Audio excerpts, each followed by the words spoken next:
Hello everyone, আজকে দেখছেন ভিন্ন রকম একটা ভিডিও। চলুন দেখা যাক।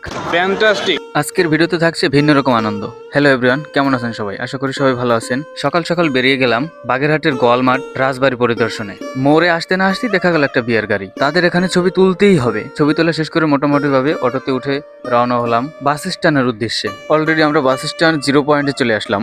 সাইনবোর্ডের গাড়ির উদ্দেশ্যে আমরা একটু সামনে হেঁটে গেলাম। অবশেষে একটা গাড়ির দেখা মিললো। সবাই একে একে গাড়িতে ওঠা শুরু করলো। সবাই গাড়িতে উঠে বসার পরে এক কর্নারে আমি একটু কোনো রকম জায়গা পেলাম। অবশেষে ড্রাইভার মামাকে বললাম আমাদের গন্তব্যে নিয়ে চলুন।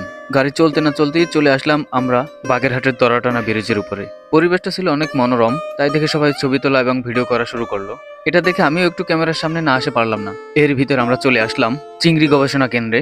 তারপরেই পার হলাম বাগেরহাট মেরিন কলেজ। যেহেতু আমরা বাগেরহাট থেকে গোয়ালমাঠ যাচ্ছি, অবশ্যই এগুলো পার হয়ে যেতে হবে। গাড়ি চলতে না চলতে আমরা চলে আসলাম ফতেপুর বাজার। আমাদের গন্তব্য বেশি দূর নয়, প্রায় কাছাকাছি চলে আসছি।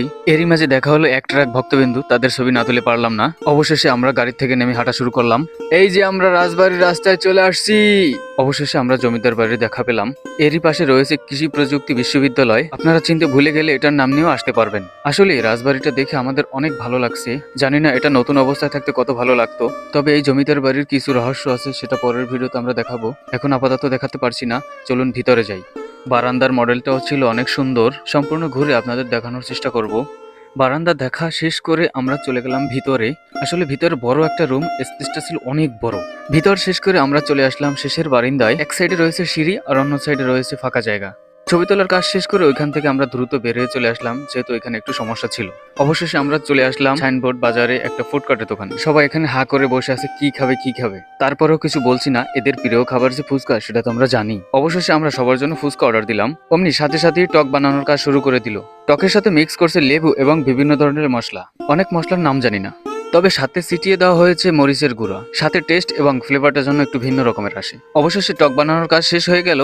এবার শুরু হলো ফুচকা বানানোর কার্যক্রম। প্রতিটা প্লেটে ফুচকা সাজিয়ে রাখলো, তার ভিতর দেওয়া শুরু করলো ফুচকার মশলাগুলো। মশলা দেওয়া শেষ করে আরম্ভ করলো কুচি কুচি সালাদ দেওয়া। সালাদ দেওয়া শেষ করে আরম্ভ করলো সেই মজাদার ফ্লেভার ডিম দেওয়ার পালা। ফাইনালি ফুচকা বানানোর কার্যক্রম প্রায় শেষ। এরপরে আবারও ছিটিয়ে দিল কিছু শুকনো মশলা। যেভাবে মশলা দেওয়া শুরু করছে আমার জিভে অলরেডি জল চলে আসছে। ফাইনালি টক দিয়ে আমাদের ফুচকা বানানোর কার্যক্রম শেষ। এবার শুরু হবে খাবার পালা। তো ফুচকা প্রেমীরা এরকম মজাদার ফুচকা কোথায় পাওয়া যায় কমেন্টের মাধ্যমে অবশ্যই জানিয়ে যাবেন। আসলে ফুচকার ঘ্রাণ এবং কালারটা দেখে আমি মোটেও লোভ সামলাতে পারছিলাম না। সবার আগে আমিই খাওয়া শুরু করছিলাম। তো যেমন মজা সেরকমেরই টেস্ট। টাটকা ফুচকাগুলো কিছুক্ষণ চাবিয়ে একটা শান্তির নিঃশ্বাস ছাড়লাম। জাস্ট আসলেই ক্লাসিক হৃদয় ভাইয়ের ফুচকাগুলো অনেক মজাদার। চাইলে আপনারা এসেও টেস্ট করে যেতে পারেন। সবাই মিলে ফুচকাগুলো অনেক মজা করে খেয়েছি এবং সবাই অনেক আনন্দ করেছি। কি আর বলবো।